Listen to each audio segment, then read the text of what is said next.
Observation سے یا تجربہ کاری سے ہمیں جو ہے وہ مل سکتی ہے یا فردر انکریز کر سکتی ہے. ٹھیک ہے. انہوں نے ساتھ میں یہ دعویٰ کیا کہ جو پرپز آف نالج ہے نا وہ یہ کہ آپ اس سچ کو جانیں کہ ایک آدمی جو ہے وہ اپنی سینس آف پاور سے، اپنے سینس آف آبزرویشن سے اور اپنی سینس آف ایکسپیریمنٹیشن سے جو ہے وہ اپنے نالج کو انکریز کر سکتا ہے. ٹھیک ہے. اب جو نالج ہے وہ چیزوں کو انڈرسٹینڈ کرنے کی ابیلٹی دیتی ہے آدمی کو، اور پھر ان انڈرسٹینڈ چیزوں سے پھر وہ فردر چیزوں کو جج بھی کر سکتا ہے. ٹھیک ہے. جیسے کہ آبزرویشن اور ایکسپیریمنٹیشن جو ہے وہ آدمی کے تھاٹس اور اس کی کنڈیشنز کو جو ہے چینج کرتے رہتے ہیں. اب جیسے کہ انہوں نے کہا ہے کہ انیٹ اور ان بورن جو تھاٹس ہیں، یعنی کہ پیدائشی یا ابتدا کے جو تھاٹس ہیں، وہ آدمی کے اندر کوئی لیونگ کنڈیشن کے چینجز نہیں لا سکتی، بجائے کہ اس کے کہ آدمی اگر کوئی ایکسپیرینسز کرتا ہے یا خود سے کچھ نہ کچھ ڈسکور کرتا رہتا ہے، جیسے کہ نیو ٹیکنیکس، لائف ایزی کی یا کمفرٹیبلنس کی، دین وہ جو ہے ان ریسرچز کی بنا پر، ان ڈیولپمنٹس کے رزلٹ کی بنا پر جو ہے ڈسکوریز کرتا ہے، اور وہی جو ہے انسانی ہسٹری آف مین کو جو ہے وہ چینج کرتا ہے. Now we are talking about the next important thinker, philosopher and psychologist is Auguste Comte, a French philosopher. ٹھیک ہے. اور یہ کنسیڈر کیے جاتے تھے اسکول آف فلاسفی میں ایز اے پازیٹیوزم، اور Komati is also a first sociologist. ٹھیک ہے. اور ان کا جو ہے سوشیولوجی کے سبجیکٹ پہ کافی کنٹریبیوشن رہا ہے. اچھا، جیسے کہ سوشیولوجی کو کومٹے نے 3 اسٹیجز میں کنورٹ کر دیا تھا. یعنی کہ پہلی اسٹیج یہ تھی کہ ایونٹس جو ہے وہ سپر نیچرل فورسز سے جو ہے وہ ایٹریبیوٹ یعنی کہ سمجھے جاتے ہیں، یا پھر جو ہے سیکنڈ اسٹیج آ جاتی تھی کہ ہم آئیڈیاز کے ریزلٹ سے جو ہے وہ تھاٹس کو مطلب نیچرل فنومینا سے جو ہے وہ ڈسکور کرتے تھے یا ایکسپلور کرتے تھے. اور تھرڈ آ جاتی ہے فنومینا کہ اس اپنی کسی بھی تھاٹس کو جو ہے ایکسپلین کرنا آبزرویشن سے، ہائپوتھیسس سے یا ایکسپیریمنٹیشن سے. ٹھیک ہے.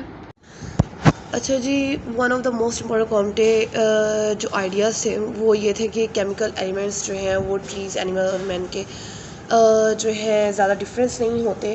جیسے کہ اگر ٹریز اور اینیملس کی لاز کی یا ان کی ضرورت کی قانون کی اگر ہم امپلیمنٹیشن کریں تو وہ جس طرح سے مین کے لیے فائدہ مند ہوتے ہیں، اسی طرح اگر مین کو جو ہے مختلف لاز دیے جائیں تو وہ اتنے ہی اینیمل ٹریز کے لیے بھی فائدہ مند ثابت ہو سکتے ہیں.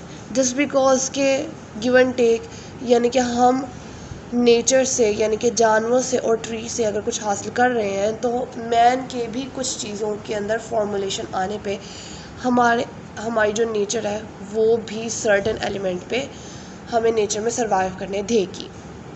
ٹھیک ہے. اب ڈیوڈ ہوم سے جو ایک انگیز بات تھی کومٹے نے سوچی، وہ تھی کاز اینڈ ایفیکٹ ریلیشن شپ. اچھا، کومٹے جو تھا وہ پرپوز کرتا تھا کہ جتنی بھی انفارمیشن ہے اس کو ہم جو ہے اس کے کنیکشنز فارمولیٹ کر سکتے ہیں، جسٹ بیکاز کہ اگر آپ اپنے پیس آف انفارمیشنس کو اور فیکٹس کو جو ہے وہ گیدرڈ اپ کر لو. ٹھیک ہے. اور ان سائنٹسٹ کے جو ہے انہوں نے مورل اور آئیڈیولوجیکل ججمنٹس جو ہے ان کی بیس کرتی تھی اس بات پہ. اچھا، جیسے کہ اسٹارٹنگ میں ارلیئر ایک شورٹ سا بریف کی گئی تھی ایک بات، یعنی کہ 3 اسٹیجز جو کہ کومٹے نے پرپوز کروائی تھیں اباؤٹ گروتھ اینڈ ڈیولپمنٹ. اچھا جی، اب یہاں پہ ہم تھوڑی سی ڈیٹیل پڑھتے ہیں، یعنی کہ فرسٹ اسٹیج کے بارے میں. فرسٹ اسٹیج یہ تھی کہ ہم اپنے تھاٹس کو سپر نیچرل وے سے جو ہے وہ کس طرح سے ایکسپلین اور انڈرسٹوڈ کرتے ہیں. جی، کہ جو مین ہے وہ ایکسپلین کرتا ہے یا ایونٹس کو سمجھتا ہے سپر نیچرل گوڈز اور اسپرٹس سے ریفر کر کے.